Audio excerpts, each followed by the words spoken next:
So Monday, Veterans Day, marked the 70th anniversary of the day celebrating the armistice of World War I and a change to Veterans Day by President Eisenhower, where we honor those who have served our communities and our nation in the armed services. Livermore has a special stake in the world of national security because many of the technologies that are used to keep our servicemen and women safe and that are used to protect our nation are developed right here in Livermore. Our two labs, Sandia and Lawrence Livermore National Laboratories, are world leaders when it comes to stockpile stewardship, cybersecurity, and energy research. With programs such as the Combustion Research Facility, the Biofuels Raceway, the National Ignition Facility, and others, we recognize that without energy security, we will not have national security. We honor the sacrifices that are made not only by the veterans, but as Dr. Foster said, by their families as well.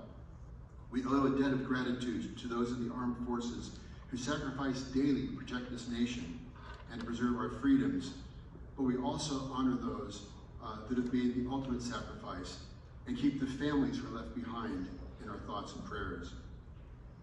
In almost every city in the country, there's a monument to war. But in Livermore, we have a peace monument.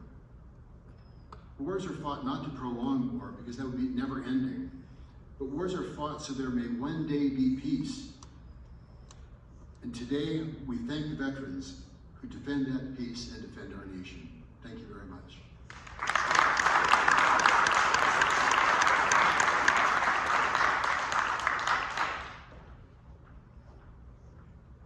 Thank you, Mayor Marchand, for those welcoming remarks. Veterans Day is a day of honor. It is a time to reflect on the sacrifices of all veterans, past and present. Originally called Armistice Day, marking the end of World War I, it was officially adopted as Veterans Day in 1954. Today, we would like to pay tribute to those who have selflessly served and recognize our compatriots who have donned the uniform of the Armed Forces of the United States. These men and women of the Armed Forces have put duty and country above all else. They have answered the call to serve and have put themselves in harm's way for a cause, for a principle, for an ideal greater than themselves. One such Marine, Sean Stevenson, is with us today to tell his story. The story of a hero on a journey that has taken him to far-off places such as the Middle East, Indonesia, and other places around the world.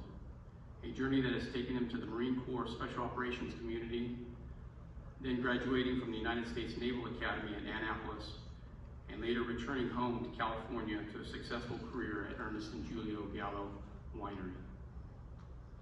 After 10 years at Gallo, Sean transferred to the Lawrence Livermore National Laboratory here in Livermore. He has had a number of positions at the lab, and now is the program manager for the Strategic Military and Veterans Program, where he and his team have increased the veteran population at the lab by over 102%. On a personal note, Sean has been a great friend and mentor to me, and been extremely instrumental in encouraging me in my endeavors. So it is with great pleasure to introduce my colleague, my mentor, my friend, Sean Stevenson.